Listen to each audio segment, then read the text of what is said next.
নমস্কার, কেমন আছেন সবাই? আজকের আবার একটি ভিডিওতে আপনাদের সকলকে স্বাগত। হঠাৎ করে সন্ধেবেলা টিভি দেখতে দেখতে মনে পড়ল যে না আমার খিদে পেয়েছে। ভাবা যায়, মনে পড়ল খিদে পাওয়ার কথাটা আমার। এতটাই টিভি দেখতে ব্যস্ত হয়ে গেছিলাম।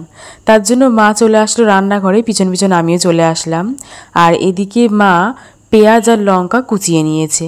কোচানোর পর 3টে ডিম ছিল, সেই 3টে ডিম ফাটিয়ে একটুখানি নুন দিয়েছে, দিয়ে লঙ্কা পেঁয়াজ কোচানো একসাথে এর মধ্যে দিয়ে ডিমটাকে ভালো করে ফাটিয়ে নিয়েছে।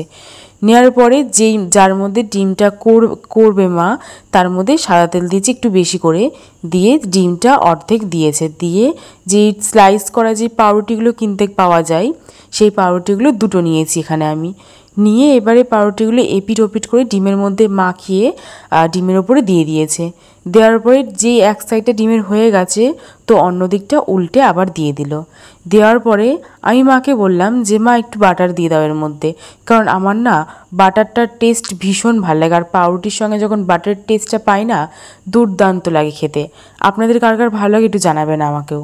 হয়ে যাওয়ার পরে এখানে একটা ভাই আর একটা আমার করেছি, করে আর এদিকে আমি পাকামো করে যেই টমেটো সসটা ছিল সেটা দিয়ে স্মাইল করতে গেছি। স্মাইল করতে গিয়ে মাঝখানে তো হচ্ছিলই না, শুধু অর্ধেক অর্ধেক হয়ে যাচ্ছিল। আজকে ডিম টোস্টের ভিডিওটি এখানেই শেষ করছি। দেখা হবে আবার একটি পরের ভিডিওতে। সকলে ভালো থাকবেন।